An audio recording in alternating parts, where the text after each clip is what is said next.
2만 파운드의 장작. 영국의 어느 일요일, 아침은 유독 축축하고 고요했다.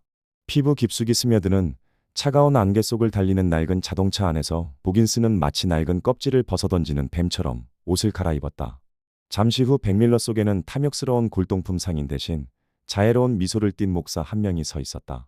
그는 런던 골목의 낡은 골동품 가게 주인이었으나 매주 일요일이면 신의 이름을 빌려 순박한 농부들의 거실을 사냥터로 삼는 약탈자이기도 했다. 그의 수법은 치밀했다. 목사라는 성스러운 가면은 사람들의 경계심을 무장해제시키는 가장 강력한 열쇠였다.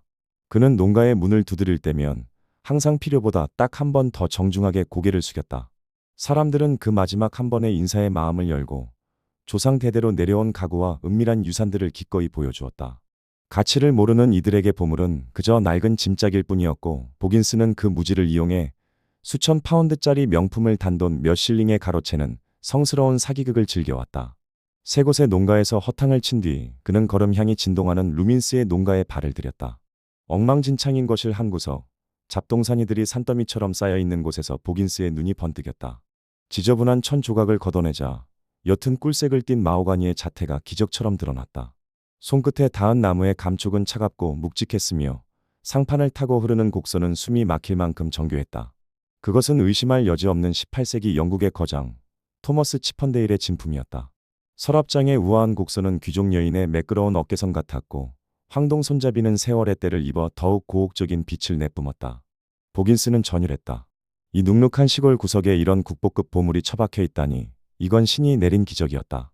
보긴스의 심장은 갈비뼈를 뚫고 나올 듯 폭주했다. 적어도 2만 파운드.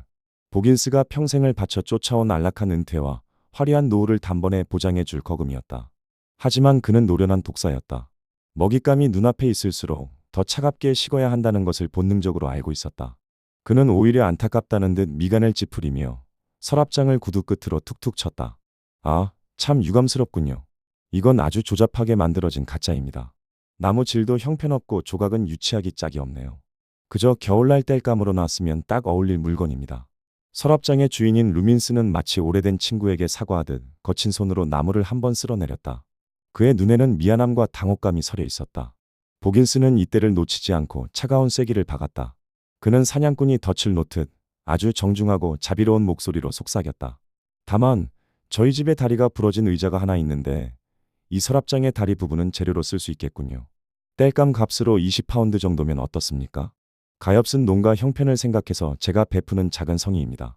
당시 노동자들의 이주치 급여에 해당하는 거액을 툭 던지자 루민스와 그의 가족들은 목사의 과분한 친절에 감동한 듯 연신 고개를 숙였다. 20파운드를 미끼로 던져 2만 파운드를 낚으려는 보긴스의 계산은 완벽해 보였다. 그는 터져 나오려는 웃음을 참으면서 밖으로 걸어 나오며 덧붙였다. 차가 작아서 걱정이군요. 저 무거운 땔감을 어떻게 실을지 참 고단한 숙제가 되겠네요.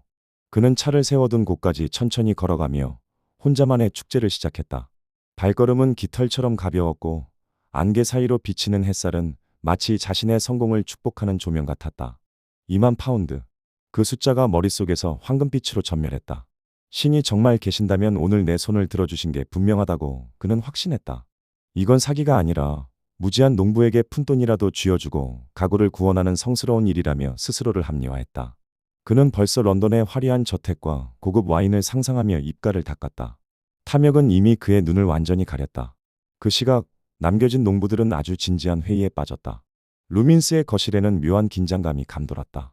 이보게들, 저 목사님 표정 봤나?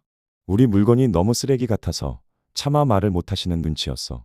루민스가 걱정스럽게 입을 뗐다. 농부들은 서로의 눈을 바라보았다. 그것은 순박한 선의가 결단으로 바뀌는 순간이었다. 우리가 미리 손을 써드리는 게 도리 아니겠나? 목사님 수고도 덜어드리고 식기 편하게 말이야. 그게 우리가 할 수 있는 유일한 보답일세. 그들은 곧장 창고로 달려가 날이 선 대형 톱과 묵직한 쇠도끼를 꺼내왔다. 그들에게 그 서랍장은 이제 목사가 친히 땔감이라 정의해준 쓰레기에 불과했다. 자, 이 거추장스러운 상판부터 쪼개버리자고. 꽈직 소리와 함께 고귀한 마호가니가 비명을 지르며 쪼개졌다. 18세기의 역사가 깃든 결들이 거친 톱날에 갈려나가며 하얀 톱밥을 피처럼 쏟아냈다. 이 다리 부분은 상처 안 나게 조심해. 목사님이 유일하게 쓰겠다고 하신 거니까. 톱날이 정교한 조각을 무참히 파고들었고 도끼날은 치펀데일의 예술혼을 조각조각 박살냈다. 그들은 목사님을 도와드린다는 신성한 기쁨에 취해 땀을 흘리며 도끼를 휘둘렀다. 타인의 호의를 이용하려던 보긴스의 그 말이 농부들의 손을 거쳐 잔인한 현실로 구현되는 순간이었다. 잠시 후 보긴스가 승리자의 미소를 띠며 마당으로 들어섰다. 그의 손에는 가구를 고정할 끈이 들려 있었다. 하지만 마당에 들어선 순간 그는 무언가 잘못되었다는 것을 직감했다. 농부들이 땀을 닦으며 환하게 웃고 있었다. 오셨습니까, 목사님? 고생하실까봐 저희가 다리만 딱 잘라놨습니다. 나머지는 식기 편하게 도끼로 아주 잘게 부숴버렸으니 걱정 마세요. 보긴스의 눈앞에는 웅장했던 상판이 쩍쩍 갈라진 채 뒹굴고 있었고 2만 파운드짜리 예술품은 볼품없는 장작 더미가 되어 흙바닥에 처박혀 있었다. 보긴스는 비명조차 지르지 못했다. 입술이 파르르 떨렸지만 아무런 말도 나오지 않았다. 이제 그것은 정말로 그가 말했던 대로 20파운드 이상의 가치가 없는 나무 토막일 뿐이었다. 제 꾀에 제가 묶여 죽는 처절한 현장이었다. 남을 등쳐먹기 위해 내뱉었던 거짓말이 농부들의 순수한 친절이라는 도끼를 만나 스스로를 파멸시킨 것이었다. 결국 보긴스가 그날 차에 실은 건 귀한 가구의 다리가 아니라 본인이 내뱉은 거짓말의 대가였다. 우리는 가끔 눈앞의 작은 이익을 위해 너무 쉽게 거짓을 말하곤 한다. 상대가 모를 것이라 확신하며 던진 기만은 때로 예상치 못한 경로를 통해 우리 자신을 겨눈다. 잊지 마라. 당신이 누군가를 속이기 위해 던진 그 말 한마디가 언젠가 당신이 가장 소중하게 여기는 보물을 부수는 도끼가 되어 돌아올지도 모른다는 사실을. 세상에 공짜는 없고 거짓에는 반드시 청구서가 따르는 법이다. 당신이 오늘 내뱉은 말은 내일 당신에게 무엇이 되어 돌아올까? 안개 낀 영국의 시골길처럼 우리의 운명도 한치 앞을 알 수 없는 법이다.